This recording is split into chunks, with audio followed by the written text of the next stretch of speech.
Hello, everyone. I'm Dr. Darsha. And I'm Dr. Altamash Raja.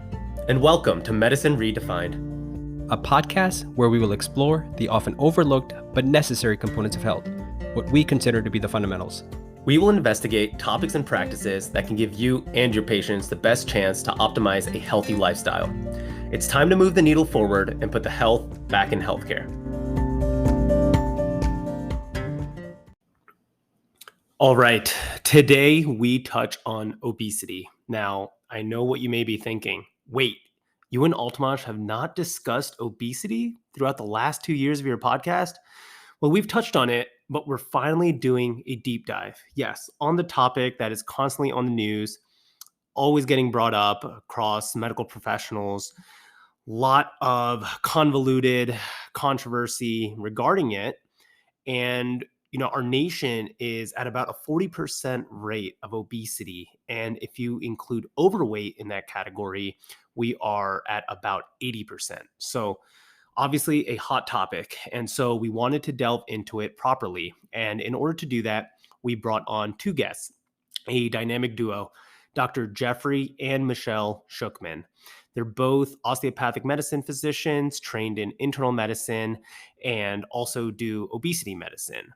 So throughout this episode, we're going to learn things like what is obesity, what maybe causes it, and what are the approaches that we use with patients, right? The lifestyle approaches, but even pharmacological approaches. Now, if you have been following the news lately or any medical literature, you may have heard that GLP-1 agonists might be quote unquote a savior for obesity and losing weight. So without further ado, let's get to it. I think you guys will really enjoy this episode.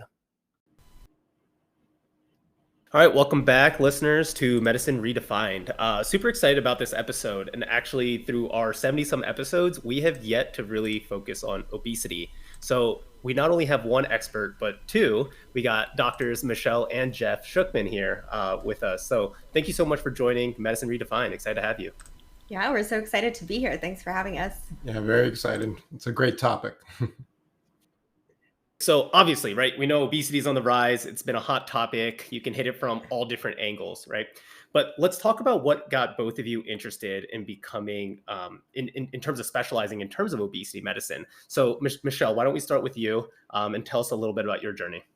Yeah, so we are both board certified in internal medicine. And so we took care of a lot of different kinds of patients, taking care of a lot of chronic medical conditions. And that's the bread and butter that we learned during residency. However, it was mainly in hospital medicine. We didn't have such an emphasis in primary care. And both of us graduated residency and started working in primary care. So then when we were trying to take care of our patients, the trend was they are overweight. They're struggling with obesity. And if they would just lose weight, their diabetes would get better. Their high blood pressure would get better. It's not those acute things that brought them into the hospital. It's this now chronic condition that we want to treat as an outpatient. And what we found, because we don't have a lot of time, 20 minutes to go through everything, all their issues, back pain, this, that, we didn't know how to actually address obesity during their visit, how to talk to them, how to ask questions.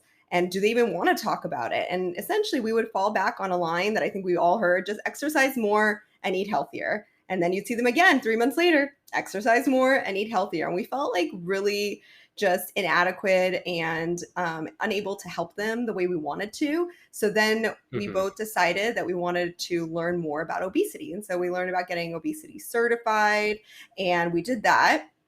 And then we realized, wow, we didn't know anything. We didn't learn anything during residency that about obesity and how to manage it. And so we were really excited to learn that and all that information, that wealth of knowledge. However, we go back to our clinics and we're trying to apply all that knowledge into our clinical practice. And we still felt like we didn't actually know how to engage the patients, help them lose weight. Now we knew all the drugs, we knew how to prescribe them, but we really didn't know, again, how to, what else can we do? And so we had to just trial and error, start figuring it out. And we realized so many of our colleagues also struggled just like we did. So after years of practicing obesity and having success and learning the tools that we need to provide the care that we want to provide as a primary care provider, we then created what's now known as Obesity Made Simple. And so the course for other providers to learn how to treat obesity in their practice. So go ahead, Jeff. Yeah, so I have a similar background to Michelle, and I kind of went through the internal medicine process. We had a lot of hospital medicine, so we really delved into disease management, and we were experts at managing disease. It's very easy to throw on medications to patients and make those needles and numbers move, but when it comes to actual getting them healthier, making them want to live a healthier lifestyle. We were very poor at that. When we started seeing patients in the outpatient, we would talk to each other all the time, and just kind of point out how lack of knowledge we have on like diet and exercise and what really works for obesity, and how to talk to our patients and how to convince them that living a healthier lifestyle is important to them, and it's not all about medication. A lot of our patients, even to this day, everyone's looking for a magic bullet. Everyone's looking for that one medication to solve all their problems. And the more we learn about obesity, it's extremely interesting. There's so many pathways. I think that obesity is such a complex topic, and that's why we're so poor at managing it. It's because there is not one special bullet to take care of all their problems. And it's really a multifaceted approach that you have to take with patients with obesity. It was something new for us to learn. We were very excited to learn about obesity and go through all the extensive courses and learn all the pathways.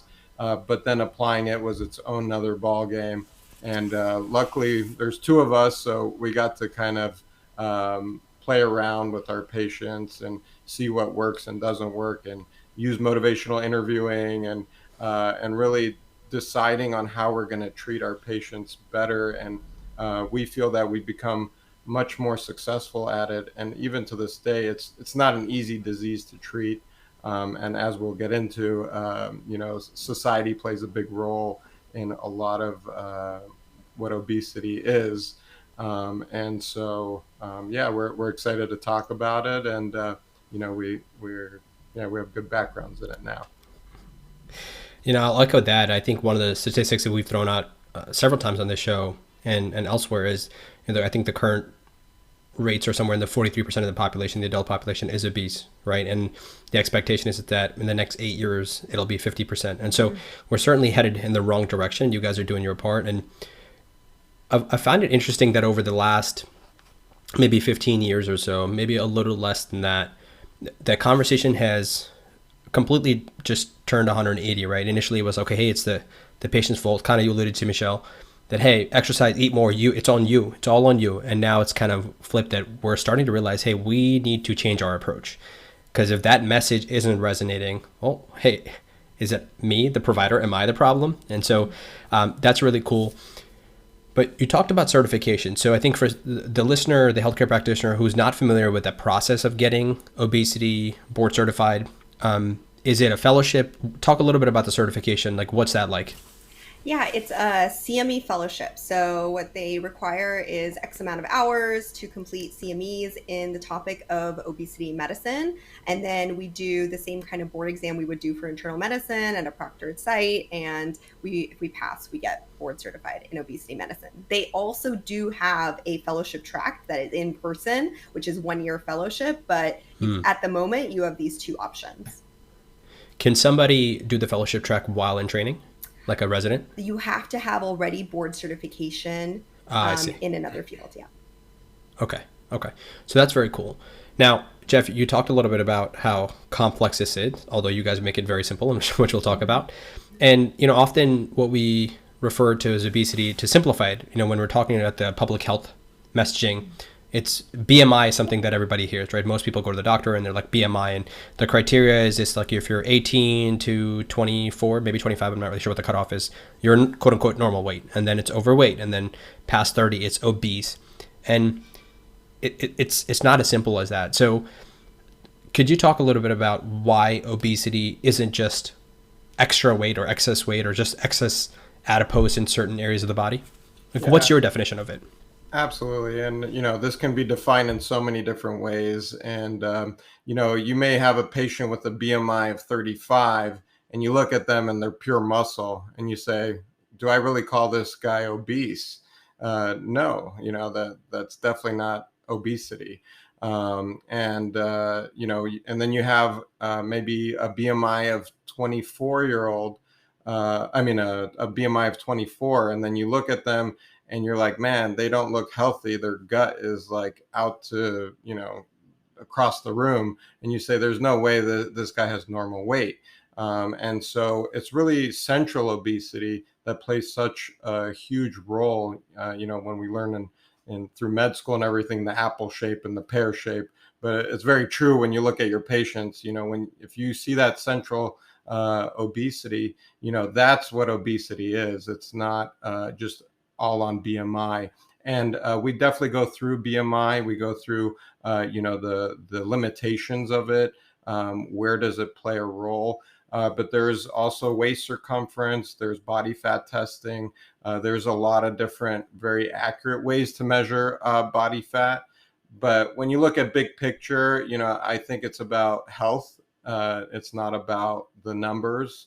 I think telling patients how to let go of the number all the time and start focusing more on their health is very important. I think a lot of us have patients who have very high BMIs, but you look at their labs and everything's pristine, and their weight isn't affecting them that much. And so, there's metabolic syndrome, and then there's a high weight without metabolic syndrome, and there's definitely a line between it. And if you just go off of BMI and everyone, you're going to give a lot of people complexes about their health when they might not need those complexes, and you should be really focusing on more lifestyle. Yeah, absolutely. No, Jeff, when you talked about obesity in your journey, you mentioned that it is a disease, right? But most of the time when people think of that, they think there must be some scientific kind of like reasoning as to why that disease manifests. When it comes to obesity, like obviously it's multifactorial, but if you're talking to a patient, how do you kind of explain what's happening in their body? Like, is there a scientific approach behind why somebody becomes obese? Yeah, absolutely. So, I think this is part of motivational interviewing too, but really whenever you start with a patient, you want to really know, how ready are they even to talk about weight. So making sure that, you're not just throwing all this stuff at a patient when, they're so closed off, you have no rapport with them, and you're right away attacking their weight. So I just want to start off on that. But yeah, whenever whenever we try to start a conversation on weight with a patient, we first ask their permission. Can we discuss your weight? And is that a topic that you've been struggling with for a long time, or is this something you don't want to touch? But really, a lot of times I'm focusing on their health problems before I even get to their weight. So a lot of times I already know they have diabetes, hypertension, hyperlipidemia. A lot of these diabetes, you go in there knowing, first of all, if this is even the subject you want to be hitting during that. So a lot of times the patient will bring up the topic of weight, and you already know they're ready to discuss this, and it's a big topic for them. And then there's the other side where we really want to discuss their weight because of all these other complications that we're already seeing because of their weight. So when it comes to starting the conversation, it's a little bit of a tiptoeing, and you got to really get a patient warmed up before you just attack the weight. And we've seen this and heard this from many providers. And I've seen a lot of patients that come in and they say, I hate doctors. I never want to see doctors ever again. That one just called me fat, really shamed me, told me to stop eating McDonald's every day. And she says, I don't eat McDonald's. I don't eat fast food. But, that's how she labeled me right away. And we really ruin our relationship with our patients when we do that kind of stuff. So more primary care doctors need to learn how to discuss weight, because we all see it, just like you alluded to as far as the statistics go. From 2018 to today, we've seen a dramatic rise in obesity. They're saying by 2030, over half the population in America is going to be suffering from obesity, and we're already in like the 35% range in all of America. So this is getting worse, and just like you alluded to, I think there's a lot of environmental factors that are playing a huge role on this. And so, yeah, it's explaining to the patient that it's not their fault, because I think a lot of these patients blame themselves. They do have a role in their weight. That's not to completely dismiss that they've gained weight for certain reasons, but it's not all their fault. If our whole society wouldn't be becoming obese, or wouldn't be suffering from obesity, if it was all their fault. There's obviously environmental players here that is causing our entire population to gain in size. So, Jeff or Michelle, I mean, whoever wants to take this next question, I love that you talk about the application, right? You kind of start off with the application. It's fascinating to me that often, but it makes sense at the same time. Sorry, I'm kind of jumping around here. Like, we spend so much time in the first couple of years, right? So basic sciences courses, undergraduate, the first 2 years in medical school, learning about the science and drilling in the science. And it's really the same faculty members that are teaching, and drilling the same concepts. And then most people will go off to clerkships third and fourth year, and you're learning from different people, the art of medicine in different aspects. And nobody's really teaching you the application when you're supposed to learn the application, how to have these conversations. Mm-hmm. I remember a story when I was a third year medical student. I was an intern. Internal medicine. Third year internal medicine. And I was in an outpatient clinic, and there was a young female patient who was smoking. She was, I forget exactly, but quite a lot. I remember addressing that and trying to talk to her about how that's not good for her. And man, she let me have it. And I just wasn't ready to talk, these things that you're talking about, motivation, interviewing, and really elicit whether she's even interested, right? I just knew that smoking is bad for you. It's been taught, and here's all the data, and this is what the science says. And I was like, you must stop. And she's like, why? I have this reason and this person who's been okay. And I wasn't equipped to handle it. And I think about that conversation today when patients or providers rather, are just completely, dare I say, incompetent when it comes to having these conversations with the patient, because of the stigma that you talked about, and really just not understanding the science or even being tactful. And so the first thing you mentioned is building that rapport, right? And the traditional model of medicine, where you see a patient, you do the cholesterol management, the diabetes management, medication, whatever you're adjusting, you might not see that patient for 6 weeks, 8 weeks for follow-up, 3 months, sometimes 6 months down the road. It's pretty challenging to build a rapport over that time, right? I mean, if you have 20-minute, 30-minute visits over 6 months, that's not easy to broach such a sensitive topic. And so do you have any tools, tactics to be able to accelerate that rapport building process? Is there such a thing? I think initially it would be really good to see patients more regularly. So let's say when I start these conversations, a lot of times, just like Jeff, like just asking for their permission, seeing if they're open. A lot of times they're like, oh, thank goodness you asked this, because I really want help losing weight, right? And then you start telling them it's not going to be an easy journey. Essentially, society's against you. There's so much over desire for food. There's food addiction. There's so many things at play that led these patients to where they are today. So I explain it's not going to be easy. So it can't change overnight. There is no magic pill. So it's going to be a process. We're going to work together to get there where we want to get to, but it's not going to happen overnight. If it took them 50 years to get where they are today, we can't imagine it's going to take them only a couple months to get where they want to be. And that's the problem. Everybody, all these fast diet plans or even Weight Watchers, right? Lifetime Weight Watcher member. Why is there such a thing? It's because it always fails. Everybody can always come up with a plan to be healthy for a short period of time. They don't realize, like, it's not about the short period of time. It's about their life. What are they going to do to change forever. And so that's my goal is when I'm counseling them. So initially I start usually by seeing them every couple of weeks, and we talk in depth about their diets, about maybe their current medications are on that might be inhibiting their current weight loss.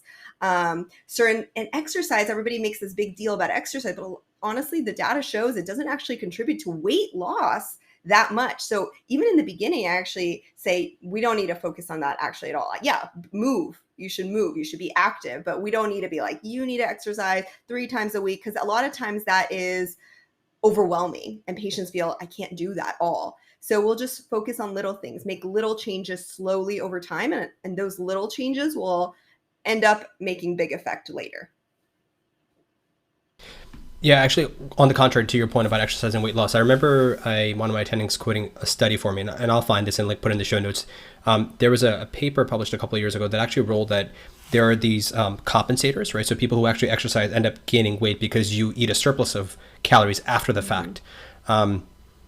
I don't know if this is actually true, or I convinced myself that, but I feel like I'm in that category because I'm actually more hungry, and then I actually end up overshooting a lot. And so yeah, that can actually backfire on you too. Yeah, exactly. There's a lot of studies. There was a study right now. I can't remember exactly what it was, but they basically showed that women, over 95% of women who exercise actually gained weight rather than lost weight during one of the studies. So exercise, I always tell my patients it's important for weight, for your health, but it has nothing to do with your weight.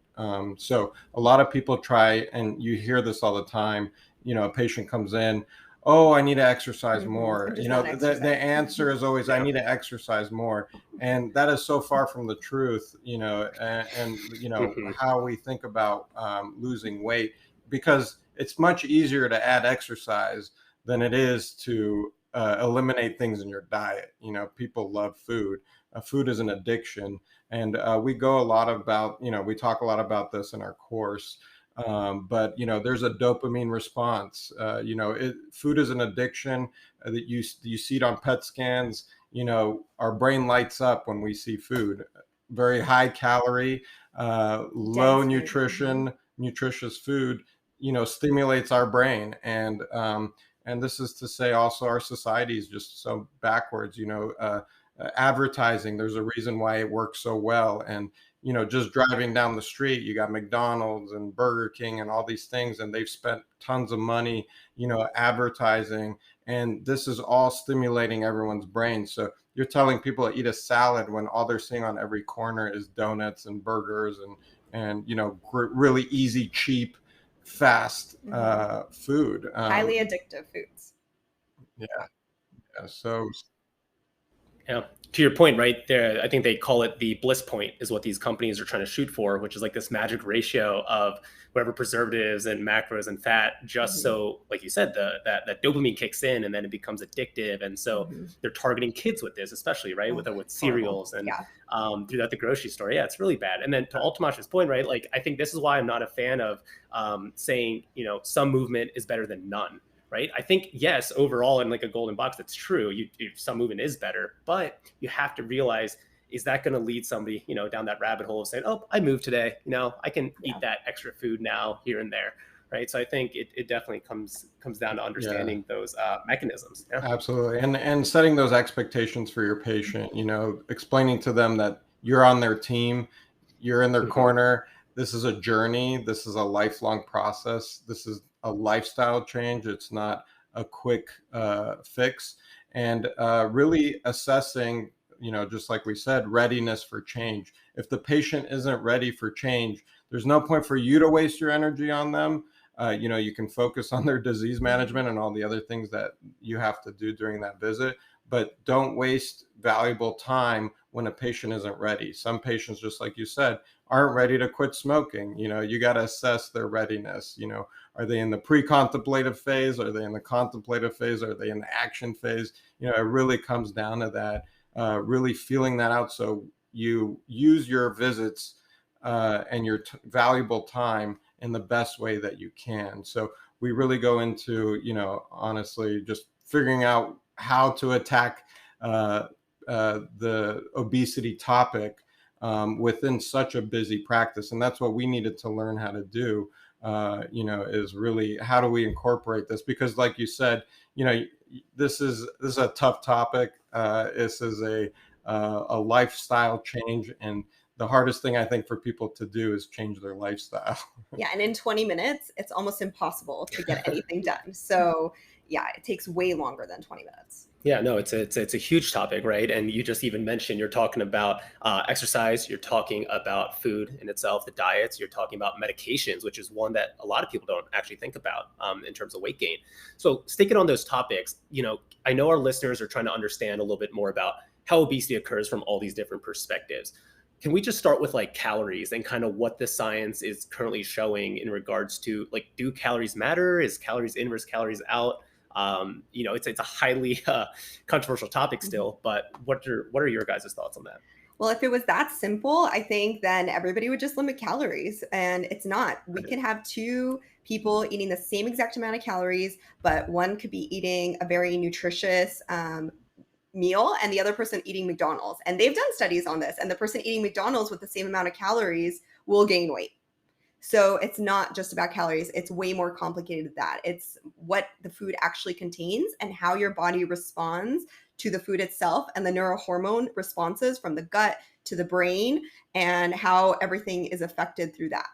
Yeah, so they've done studies looking at unhealthy kind of burgers and fries and all this stuff. You limit the same amount of calories, but then the other person's eating healthy fruits, vegetables, protein, and you would think, hey, the calories in, calories out, everyone should be gaining the same amount of weight, but it's not the case. There's a lot of research going into gut health. Our bacteria in our gut actually changes uh, depending on the food that we're eating. So we're absorbing foods differently.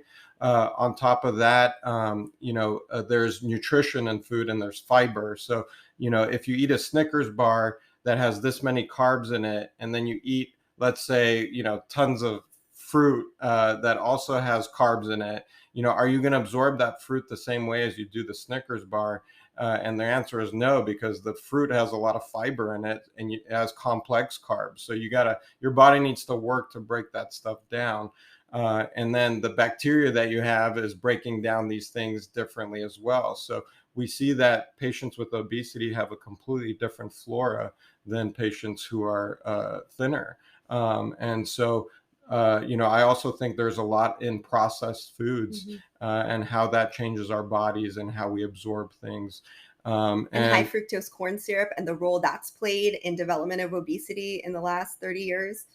yeah, absolutely. I think that we read a book by Dr. Fung, and he's controversial in himself, but I do think makes a lot of great points. And the theory of insulin and cortisol and stress and sleep and how all these things play a big role on why we're gaining weight. And then on top of that, society and how we process our foods, how we process our carbs, and so on and And so forth. genetics too. So a mom who is obese at the time of pregnancy will actually change the ribosomes and how the DNA is uh, Express, replicated and yeah. expressed in the baby. Yeah, so you may have heard of epigenetics. Yeah. So, there's also epigenetics that plays a big role Mhm. in how our bodies are even going to, a baby who is in a diabetic female when they, are Pregnant. pregnant changes how they're going to be in real life. They have like 30 or 40% chance higher of getting obesity, but also developing diabetes. So Well, from those changes at the from just microscopic level. environmental Mhm. changes in the womb Mhm. already. So that's why it's so important also to treat moms with their diabetes and pre-diabetes and trying to get them optimized before they even have a baby, because they're going to affect the next generation. And then you can see as that generation gets affected, following generations Mhm. are going to be affected, and it's just leading to a massive obesity epidemic and a diabetic epidemic. So there's a lot of societal changes that I think need to happen. But unfortunately, I think there's a lot of money, and a lot of these corporations are you know, gaining a They lot care of. about the bottom line. They don't care about, unfortunately, population health. So it's an uphill battle, and that's kind of what I explain to the patient as well. Is, this is a battle that you're going to have to fight your whole life, because we're all fighting it. Yeah, there's a lot to unpack there, and I certainly want to talk a little bit more about the genetic aspect and the epigenetics that you guys are touching on. But I want to stay on this thread of just talking about hormones and just defining the mechanisms a little bit better.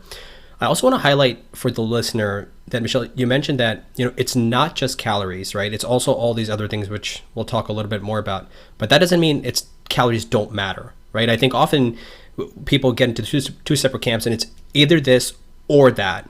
And a previous guest came back and it says, why can't we just use the word and, right? What you're saying is calories matter and good quality nutritious foods also matter, right? You can't separate the two. And I think most of the experts who are kind of in the middle there are usually the ones that probably know what they're talking about. And right at the outside of the conversation, we talked about it is very, very complex. And for us to reduce it down to one simple thing, this is the answer, that's usually a sign that we should turn around and run away really fast.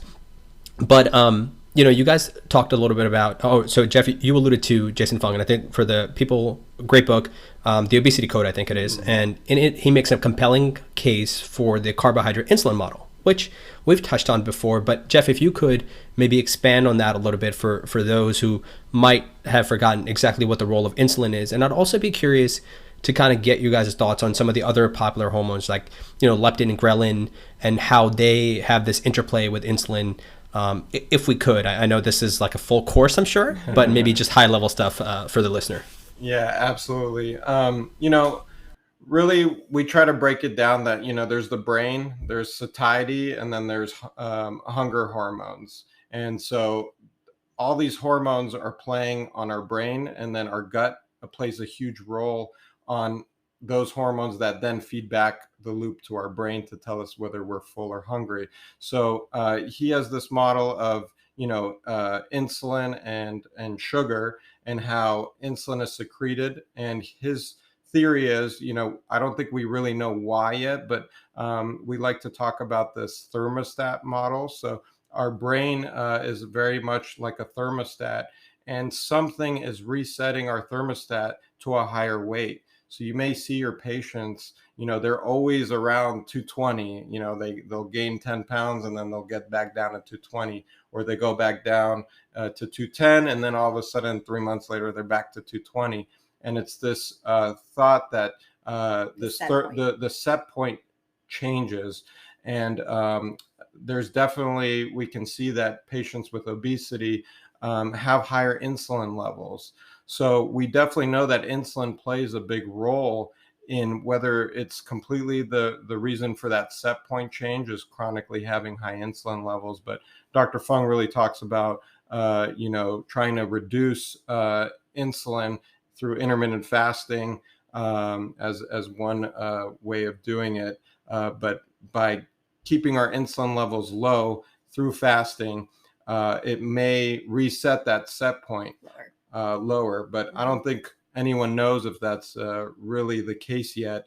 I think they're still working on studies. But just like you alluded to, there's a ton of hormones involved in weight: GLP-1, GIP, ghrelin, leptin. So our fat cells have a lot of hormones that are active. Our GI tract has a lot of hormones that are active. There's neurotransmitters in our brain that are involved.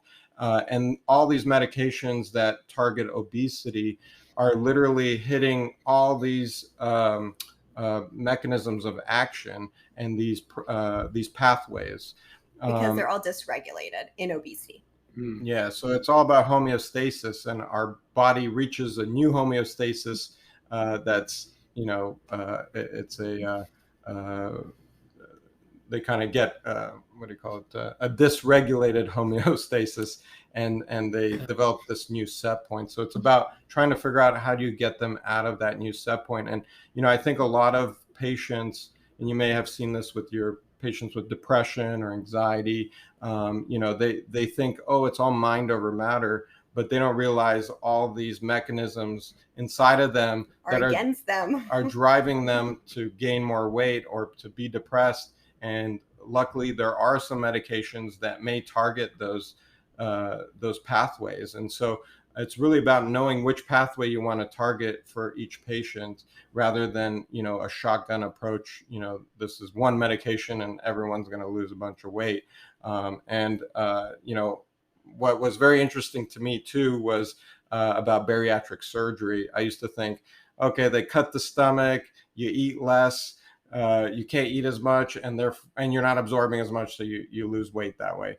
But really, those surgeries affect a lot of the hormones involved in weight gain and satiety and hunger. And therefore, we have two ways of now hitting these things. It's medication and surgery, but surgery really can be a great option. It's not a cop out. I think it doesn't mean the patient was a failure, which I think a lot of patients feel that, oh, if I opt in for bariatric surgery, it means I just couldn't do it myself. But reality is, if your BMI is above 40, it's really hard to lose weight. It's like to the point where you're quote unquote normal, probably it won't happen. So bariatric surgery is a great way to reset that set point and give them more ability to succeed. Yeah, and I'll say I was listening to a recent episode with David Allison. I think he's out somewhere in the Boston area. Maybe I could be getting that wrong, but he's a professor, essentially, epidemiologist looking at obesity. I'm not sure if you guys are familiar, but I was listening to him on Peter Attia talking about, out of the current treatments that we have in terms of the options, like bariatric surgery has shown to be the most beneficial. Like, I mean, there are some pharmacological stuff that we'll talk about down the road. You alluded to some of those, Jeff. But when it comes to quote unquote lifestyle interventions or public health messaging, unfortunately, over the last several years, that hasn't turned out to be as effective. I'm sure we could discuss how we could reframe that and do a better job at that. But, at the end, when Peter Attia asked him to pin down, hey, what's the one thing that you try to get across? And I was actually quite surprised, again, because my bias is, right, because I'm not a surgeon, maybe that's why. And my bias is to be able, hey, there's what I can offer you. And so I found that to be very interesting. Yeah, absolutely. And, surgery is very effective, 70 to 80%, depending on what type of surgery they go for. But there's still that 20 to 30% that fail even after surgery. And sometimes you need even medication after that. So you can see that a lot of these driving forces are not that easy to fix. Yeah. And so let's go back to the role of genetics a little bit more. You guys mentioned how, again, the DNA replication process can be altered. And often when in medical school or really any healthcare professional, when we're taking a history, we know that for specific diseases, family history is so critical, right? Because it's a strong association that is going to be passed, like a hypertension, maybe hypercholesterolemia, those kinds of things. Do we have a sense of how strong of an association it is? And are like one of the ways that that's a really elegant way to kind of look at this, if sometimes they have these studies where you have monozygotic twins and you kind of follow them out for the remainder of their lives. Are you familiar with any studies like that? Something I might have heard at some point, but maybe you guys have a citation or something off the top of your head. Yeah, we just read a study, but I don't remember the exact the article or what was it? It was what was the study where they followed the twins? There's the well, that was if the gene was mutated, right? No, I think what was that study where they followed the two twins and they were in similar socioeconomic environments, but they both ended up having the same amount of weight gain. Oh, you mean they were raised by two different families with different socioeconomic backgrounds, but versus they both ended similar. They both had the same amount of weight gain. So their genetics played the role. Yeah. Right. So that would suggest the genetic plays an extremely strong role, despite the external factors, right? Right. Yeah. So that's pretty interesting. Yeah. No, absolutely. So definitely. There's tons of these studies that show that monozygotic twins. There's a correlation between their genes and how likely they are to suffer from the same diseases. Yeah. So here's the challenge that I see with this, right? I think, again, I think Jeff, it was you who mentioned that, people come who have these predispositions, right? Where it's not your fault that you're here. And so we just kind of reference, somebody might hear that and say, well, look, hey, it's my parents' fault. right? Or it's my grandparents or whoever. And therefore, I am the way that I am. And, but you also said that, that doesn't mean that you don't have a role in your current state and what your future might look like, right? And so I'm curious to get your take on how you guys approach that aspect of the conversation, right? As, okay, we got here and maybe you didn't get here by yourself. Maybe somebody pushed you or whatever metaphor that we kind of use. But moving forward, let's change our trajectory. Like, how do you approach that? How do you visit that conversation? Yeah, it all comes down to the question, why? Why is a patient doing something? What is their goal? If their goal is not to lose weight or improve their diabetes naturally, or improve their blood pressure naturally, or be alive for their kids to get older, right? And be at their weddings and this and that. Yeah, so you really got to find the reason, what their why is. I think it's really targeting and giving them goals that they want to achieve. You're not going to put your goals on them. They need to create their own goals.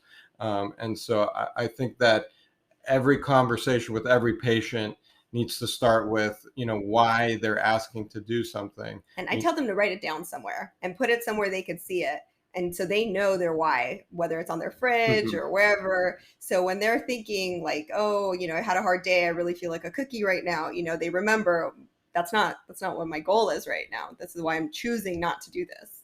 Yeah, all of us have, some of us don't really care. I think some people are just like, hey, this is what it is. There's medications. They'll keep me alive another 5 years, and I'm cool with that. And who are we as doctors to be like, no, that's not right. You gotta really work on your lifestyle. Of course you can try and change their minds little by little, but I wouldn't waste a ton of energy on those patients, because if they don't have a strong why, they're never going to lose weight. They're like those patients that I'm sure we've all experienced, that, a diabetic, that the A1C is off the charts. You're like, we need to start medication. We need to do this. We need to do that. 3 months later, same. Never started any of the meds. 3 months later, same. Never did anything that you said. And so there are those patients that just, no matter what you do, how hard you try, whatever you tell them, they're not going to change. And that is unfortunate. And but it's a small percentage. I think most people have a strong why they want to be healthy. Why did they go to the doctor in the first place, right? So I think trying to figure that out, whatever it is really important. And education plays a big role, educating your patient what obesity can do to them. What are the complications? Why do we care so much? Why we as physicians care about their obesity, and seeing if they're even open or receptive to that information. But drilling it into someone isn't going to work. I think a lot of physicians have this paternalistic mindset where they're going to change and control what their patients are going to do. But you have to understand the patient has a life, and they have their own decisions. Socioeconomic situations that we might not understand, which plays a big role on what foods they can afford, and things like that. So, it's really finding a good why for your patient, and then finding the barriers that are keeping them from getting to that why, and you're working with them. You're on their team. You're not there to dictate to them their many care. Times healthy food costs so much more money than processed and fast food. So patients feel like, I can't eat healthy, I can't afford it. And so you kind of work with them either within what they're already doing. So every fast food now has quote unquote healthier choices. So a lot of times we'll go through the menu and see what they could eat, maybe better, more nutritious, if that's all they're open to. Or like, I have a lot of men, for instance, who are like, I just can't cook for myself. I don't have time for that. So it's just so easy to go and, eat whatever. So in those kind of patients, I try to maybe offer meal replacements and things like that are easy for them. They don't have to think about it, keeps them, satisfied. So you just have to find like what their barriers are and what their situation is and try to work within it. Yeah. And I think as the listeners starting to appreciate, there's a lot of nuance to it, right? I want to go a little further into something that you mentioned, Michelle. You talked about how you asked them to maybe write down the goal, right? And so of course you get to the why and write down like why this is so meaningful so they can reflect. And that to me, of course, sounds like that it's a way to keep yourself accountable, right? often we hear that, people who are going on this fitness journey or transformation journey or whatever, that people will suggest, hey, maybe you should post on social media, or so you have external accountability, or not validation, but yeah, accountability. Actually, Darsh has talked a bit about this on his social media journey. A lot of things that he does is his followers, or he is accountable to the people who are kind of following his journey. And I'm wondering if you found that approach, that, hey, maybe not necessarily share on social media, but tell your partner, tell your best friend, tell somebody, hey, here is my goal, and this is the reason for my goal. Not that I want to fitting into the dress can be a great goal, but deeper than that, right? I want to be able to play with my grandchildren like 30 years from now or something like that. Is one approach more powerful than the other? I think it depends how they feel. Like some patients are really unfortunately ashamed, that they are so overweight. Like they know they are. They know they're obese, and they know that probably everyone around them knows too, right? But the admission and putting it out there sometimes is very difficult for patients. And so a lot of patients don't want to tell anybody that they're quote unquote on a diet or anything, because if they fail, right, now they have to own up to that too. And so sometimes it can work. Some patients, I think that could be really motivating. So then if you go out to a restaurant, maybe, everybody eats better and doesn't order so much alcohol and things like that. So maybe in that setting, that might be great for some patients, but other patients, it's like a quiet internal journey and they're not ready to share. Yeah, I think there's no right answer to this. I think it's all, individualized. And that's why, there's the art of medicine. It's Mhm. not everyone fits in this square box. And so you got to find what is going to motivate them. For some people, knowing what their weight is, getting on a scale every day helps them. And then there's the other patients who knowing that number just stresses them out and makes them want to go into a tub of ice cream. Okay. So, it's, you gotta trigger it. Yeah, exactly. You gotta trigger it for them, and so, I think there's no right answer here. I think the right answer is what's right for your patient. And I think what's important is like, wow, how do I gain all this information? I think for primary care doctors, especially, it's like, who has time to talk about all this stuff? So what we really try to do is dive really deep on an intake, and so Mm. that could be done just by the patient before they ever arrive, just going through their history, what weight, what was their lowest weight, what's their highest weight, when do they start gaining weight, and try to learn a lot of that information before you ever step in the room. So that way you're not spending so much time with the patient going over all this stuff, because again, it's very time consuming and we want to be most time efficient and effective. Yeah, and really, I think a little tidbit for providers, or I should say physicians, the word providers, but is to really look at where did their weight gain start. There's usually, if you look at their history, it's so important to really look. When did it start? Did it start when they were a little kid? Did it start all of a sudden, when they got on their antidepressant? Did it start when, they started a medication for whatever? Did it start because of a life event?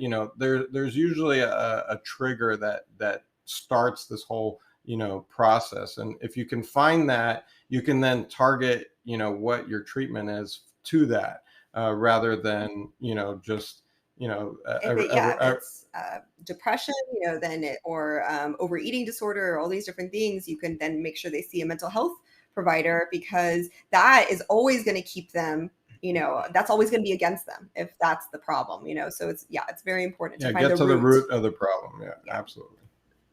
So that's a very good point. I feel like, a lot of us are so hyper focused on the present, right? Because also we're told to focus on the present moment, right? Let's get this obesity down. Let's bring the weight down. But the past can give you so many clues, like you said, whether it's the trauma, whether it's the inciting event. So you have the goal, and now we're going to work with the patient in terms of bringing down this obesity. So is your overall goal to decrease fat percentage, or is it weight? How do you kind of discern between the two, if you do at all? My approach personally in my practice is, because BMI is the easy, like we measure it every visit. It's the easy thing to look at. It's the easy measure. It might not be the perfect thing, and the weight circumference. I look at that, and that's what we look at over time, just because in my clinic, that's the easiest thing to do. I don't have a body fat percentage machine. I know other practices might, and that could be helpful and maybe motivating patients if the scale doesn't move so much, but that is decreasing. They might get motivation from that. But the waist circumference is actually a pretty good indicator of that as well. So doing both of those is usually very helpful in determining how successful we are. Yeah, it's a very cheap tool. You grab a tape measure and you do waist circumference, but that might be also, some of our patients are kind of sensitive to that topic or area. So a lot of times I won't even measure anything. I'll just ask them if their pant size, if it's going down, and that's usually a nice successful thing. I don't push patients to weigh themselves all the time because they get so focused on the number.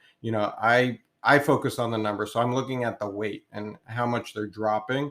And if they're not dropping, is their waist circumference dropping? And because a lot of these patients might actually be exercising and they're gaining muscle and they're doing other things. So you won't always see the number, the scale drop. So there's all these ways of looking at it. So I think it's always looking globally. Insurance, though, however, want to see, this much drop in BMI and this and that. So you got to always document the BMIs. And that's what I tell patients, we need to do follow-ups so I can get your medications covered and we can get all these things going. So, but as far as, what motivates them, I try to focus on health, being there for your kids, improving their A1Cs, improving their blood pressures, trying to be as natural. Getting off of meds, right? Yeah. They hate these meds. Well, if you lost some weight, I think we could really do this. Yeah, and giving them those goals, hey, you can take less pills. A lot of our patients, that's a motivation for them. So, yeah, again, it's so, as you can see, obesity is super complex, which is what's exciting about it. And the more we learned about it, the more we're just like, oh my God, like no one taught us this stuff. We were in the hospital. We knew how to treat things. We love seeing A1Cs drop. That's one thing we all, give ourselves a pat on the back when we get a patient on a nice medication or whatever, and it brings it down. But it feels just as good when patients lose weight on their own just because of something you told them, and you motivated them, and they come back a year later. I've had patients drop, up to 10% of their body fat, just on lifestyle changes, just educating them, about food and how they're being targeted. I'll have patients saying, "Oh, I'm eating healthier," and they're like eating like a granola bar that's high in sugar, right? Or making those juices that are super high in sugar, but they think they're eating healthy.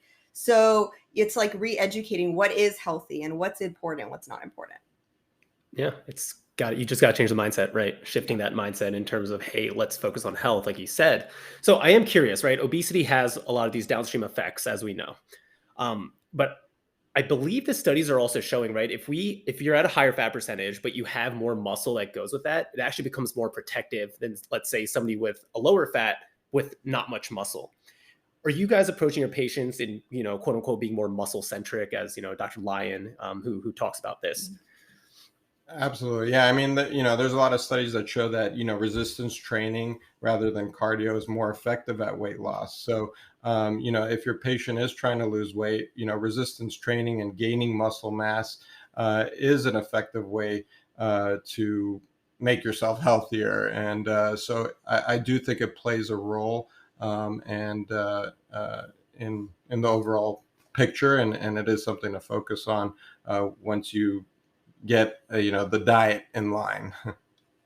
Yeah, agreed. Absolutely. Now, Michelle, you mentioned earlier that sometimes individuals just get a bad hand, right? It could be the genetics things that we've touched on. It could be the environment that you're growing up in, inaccessibility to a safe community where you exercise, just food, all that kind of stuff, and sometimes pharmacological assistance is necessary. And so one of the things, I think recently a paper came out in New England Journal of Medicine or something looking at GLP-1 agonists. Could you guys talk a little bit about what pharmacological treatment you use that, things that are potent in your toolbox? And specifically, I would be interested in learning more about GLP-1 agonists, and if that's something you guys are using in your practice, and maybe define for folks who aren't familiar with what that is and how it might work.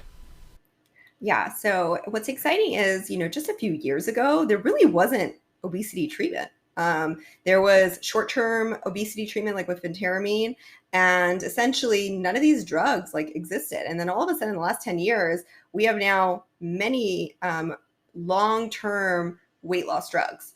The first one that came out, first two that came out around the same time was Contrab, which is Wellbutrin and naltrexone combination, and then Qsymia, which is actually topiramate and phentermine combination. In terms of effectivity, Qsymia is definitely more effective than Contrab, but they target also different things. So Contrab targets emotional eating and addiction with food, and so so patients are struggling with those kind of things, it's a great tool. Plus, if they have underlying depression, you're kind of killing two birds with one stone. And then if you Qsymia, which is phentermine and topiramate, that's targeting more cravings, nighttime cravings, appetite, suppressing the appetite, and if they have like migraines and other or seizure disorders, again, killing multiple things with one medication is also helpful. And then shortly after those medications were created, they realized some of the diabetic drugs were actually really good at losing weight. So a side effect of the first drug, Victoza, which is, what is the generic of that? Liraglutide was found to be very effective at weight loss. So then they did their own studies and got it FDA approved as Saxenda. So that was the first GLP-1 agonist that was approved for weight loss. And the way it works is that it affects so GLP-1 hormone is secreted in the small intestine, and it affects appetite and hunger. And so if we are injecting that into the patient, they tend to be less hungry and more full after meals. So most of my patients say they just don't feel as hungry. A side effect of it is nausea, and some people say that that actually helps them not eat as much. So it might be a good side effect too in terms of that. But sometimes it's a limiting side effect. People just don't tolerate it. So that was the first one that was created or approved. And then the second one was approved, which was approved as Ozempic, again, for diabetes, and then found, oh, this even works even better than the Victoza or liraglutide. So they got it FDA approved as Wegovy, which is more recent, and it's a little bit more effective than Saxenda and works the same way. And just recently, there's a new drug that came out on the market for diabetes again, which is called Mounjaro. I don't know if you guys heard of it, but super exciting. It is a GIP GLP-1 combination, and it's a GIP GLP-1 combination that's even found to be more effective. So the Ozempic or Wegovy or Victoza and Saxenda helped with up to 10% of weight loss to 12% of weight loss. Mounjaro, 20% of body weight loss. So a lot more effective than those other ones. So, and that's right now trying to get expedited FDA approval for weight loss. How easy is it, or how good are insurance companies for approving this? And if so, what is the criteria to get that approved by insurance? Because my understanding is the out-of-pocket cost for these drugs are astronomical. Yeah, and that is, I think, the biggest limiting factor. So all these drugs, super exciting, help with weight loss, tools in our toolbox, and then we prescribe them and the patients can't get them. That is the most frustrating thing, I think, for us as providers. We have gotten creative in certain ways.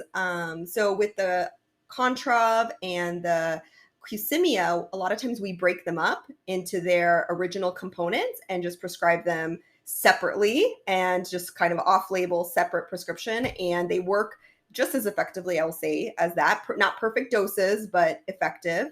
And then the GLP-1s, it helps if they have prediabetes and have tried metformin. That will help them get those approved more so. Sometimes insurance plans have complete carve-outs for weight loss drugs. So they will never cover a weight loss drug for some reason. So if they don't have another underlying condition we're trying to treat, it's almost impossible to get it covered. Medicare is very difficult as well. Coupons don't work with Medicare. So those patients also very difficult to get them covered. So there's definitely barriers we're still need to climb. And I think that's where unfortunately, it would be nice if our government or our health system improved on is making these drugs available and affordable, so then we didn't have to use all these other drugs to treat their diabetes and high blood pressure and all these other things. Yeah, you got to love that, right? We've got this amazing tool, but can't use it, so it's essentially useless. Just one of the frustrating things on being in this seat. I imagine a lot more for you because this is a routine part of your practice and it's there. Yeah. And I think a lot of insurance are very short-sighted. They they look what they're going to save on money right now, but they don't look at the big scheme of things. Right, the global health burden. Let's shift gears. I know we don't have a lot of time left, and I certainly want to get your take on this concept of NWO. And to my listeners and my wrestling fans, I'm sure your ears just perked up. And no, we're not talking about NWO from wrestling. This is normal weight obesity, right? The term that I've recently learned, and I think the more popular term is skinny fat. You alluded to this earlier, Jeff, when you talked about the apple shape and the pear shape and how we learn about that. But what we're learning more and more is that perhaps it's not just the overall obesity, but specifically the visceral adiposity in that apple shape that's maybe even more detrimental to long-term health, right? Because that adipose in those stores, like around the organs, heart, for those who don't know visceral, that's essentially metabolically active, and some people will say it's an organ in itself because of the cytokines that it releases and inflammatory stuff that ultimately will be detrimental down the road. I'd love to kind of hear you guys talk a little bit more about that, and especially if you see folks who maybe don't have a BMI of 35, 36, or just overtly, hey, you clearly have obesity, but you can see that they have a lot of visceral adipose tissue. What kind of markers are you looking at? Are you doing an MRI, some type of imaging study to identify for that? And is that something that you measure? Just your overall take on that. Yeah. So, when it comes to visceral fat, there's fat mass disease, and then there's the metabolically active fat. So you got to look at fat from two different perspectives. So fat mass disease is, you may have obesity hypoventilation syndrome. So the actual mass of their fat is causing them not to be able to breathe properly. Also, all this fat is coating your organs and all these things. And you see renal disease and all kinds of, fatty liver disease and all these things of what fat infiltrating our organs does to our organ function. And then there's the visceral fat, the metabolically active fat, just like you said. Leptin is secreted from our fat cells. And the more fat we have, we know about insulin resistance and how fat plays a big role hormonally in how our body functions. And so, there's, I think, no real measurement for one or the other. I don't scan everyone. But we're learning a lot more, I think, about fatty liver disease. And so I think ultrasounds and looking at livers and seeing inflamed livers and elevated liver enzymes, and how many patients now have elevated liver enzymes, we see it all the time. So we are seeing, I think that's a good marker for visceral fat disease is starting to see liver enzymes rise in our patients. I think, there's still a lot of mechanisms that we got to look at and a lot of targets.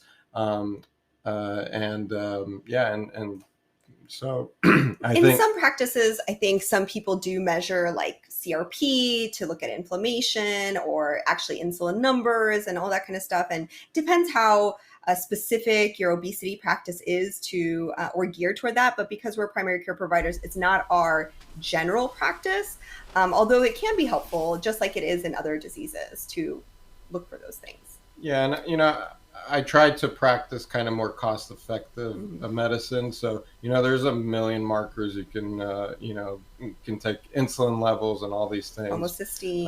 Homocysteine, CRPs. You got to add on a ton of labs that you can look at. But will it change your big picture or change your medical management? No.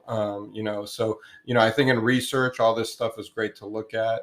But when it comes to really giving care, it's really about focusing on the big picture items, seeing their, we've got already great markers, A1Cs, liver enzymes, all these things that we can look at to see, is their disease progressing? Yeah, is their disease progressing, or is it getting better? And prediabetes, I think not enough of us attack prediabetes strong enough. It's really, you're looking down the road, this is going to turn into diabetes. So, why are we not being more aggressive with prediabetes? So, I think that we've got tons of markers to look at. I don't think there's one scan or, there's all kinds of expensive stuff you can do out there, but really it comes down to the same goal, and that's improving healthcare and improving health of the patient. It's sort of our mission here. No, I love that, again, as we were talking about offline, Darsh and I, we go back and forth, right? We love this idea of precision medicine, of taking care of each individual in front of you. And there's so many things that we touch on. Some of the things that come to mind, of course, you can do an MRI, which is grossly expensive. DEXA scans, much cheaper, but gives you a lot of that information. But the question becomes, is it going to be actionable? I can tell you, I had a DEXA scan done, not for this purpose, just because, for learning purposes, and I got that information, and I haven't done anything with it. And so really, ultimately, it's like, is the data going to be actionable? Otherwise, it's like rule number one that you learn in medical school, ordering a test is, does it going to change anything? And so I love that. That's the art of medicine that you're talking about. But it's certainly interesting to kind of get your take, just because you do this day in, day out. And to your point, Jeff, I don't want to be quoted on this, but I think when we're talking about NAFLD, that might be the leading cause of liver transplant in the United States at this point. If not, certainly in the next couple of years, it's supposed to be. Is that the case? Yeah, it is, right? Yeah. Which is terrifying, right? That's where we are. But guys, I want to thank you so much. I think time and time we've mentioned how complex this topic is, and you guys have done, I think, a phenomenal job trying to make it simple today. And this is what you guys do day in, day out. So if you wouldn't mind, please talk a little bit about what Obesity Made Simple really is, what you guys offer, who is it for, that kind of stuff. And I'd also be curious to learn about, what's next for you guys for Obesity Made Simple. Yeah, so we created a 6-week online course that is self-paced for other providers. Anybody who takes care of patients, it could be cardiologist, OB-GYN, PM&R, it could be anybody who wants to learn more about the disease, how to help your patients in the moment, tips to actually actionable steps you could take today to make effective change in your practice. We go through all the medications, all these motivational interviewing. It is about an hour each module, which is not that long. So it's about 6 hours total, and you get all this information. Yeah, absolutely. We created this course more for just seeing how hard it is to incorporate this stuff into your practice. It took a lot of time to create the course. We didn't realize how hard it would be, but we really want to help our community for primary care doctors. And we talk about stuff we wish we would have known. And you get also CME credit by doing it as well. Yeah. So it's really a cool course. I think we give a lot of great information for it. And Yeah, and you can find us at obesitymadesimple.com and also on social media at Obesity Made Simple. Awesome. We will definitely put those in the show notes for those of you that just want to click on and get easy access to the website, and definitely check out the course. I also just want to thank you guys so much. As Altamar said, this is a complex topic. I think you guys have done an awesome job in terms of really just making it easy to understand, at least what we can. I know there's a lot on the horizon, so we're all looking forward to that. And this is not just a US issue, right? This is global. So I think by the work you're doing, just affecting one person, that downstream effect it could have to another family member, another friend, really makes all the difference. So with that, our last question we ask everyone is, how do we put the health back in healthcare? Yeah, I think focusing on the people and focusing on the big issues and not just ignoring what the actual problems are. Yeah, I think individualizing care and trying to get away from this, very cookie cutter model, bringing back our relationship with patients. And so, being more time effective in this very financially crushing world that we have right now. I think focusing on health and enjoying, bringing back the joy and helping people and seeing results in their care. Yeah, for sure. Perfect. Awesome. Thank you, guys. Thank you, Michelle. Yeah, thank you. Thank you so much. Bye. Yeah. As always, thanks so much for tuning into that episode. I really hope that it was made simple for you, at least the topic of obesity. Now, if you have any lingering questions, any offshoots of the topics that we discussed today, please email us at medredefined@gmail.com. And by doing that, it gives us a better idea of bringing up topics with our next potential guests. We would love to bring the Shukhmans back on, but there are other practitioners out there who practice obesity medicine as well. And, one of the greatest things about this podcast is that we bring on different perspectives, and that's exactly the way we build healthcare, right? At least reform healthcare and redefine healthcare is by bringing in all these fabulous perspectives and really changing the culture and shaping the way that we think about challenging topics. If you are a physician, definitely check out obesitymadesimple.com. Check out the Shukhmans courses. As you can tell by the way that they talk throughout this entire episode, obesity doesn't have to be as complicated as we make it. And if you are just a listener and you're here through and through with all of our episodes, it would mean the world to us if you could take the time to rate and review this podcast on whatever you may be listening to. And as always, please share this episode with anyone that you may find would benefit from it. As always, our medical disclaimer: anything in this podcast is for educational purposes only. It does not constitute the practice of medicine, and we are not providing medical advice. No physician-patient relationship is formed, and anything discussed in this podcast does not represent the views of our employers. We recommend that you seek the guidance of your personal physician regarding any specific health-related issues. See you next time.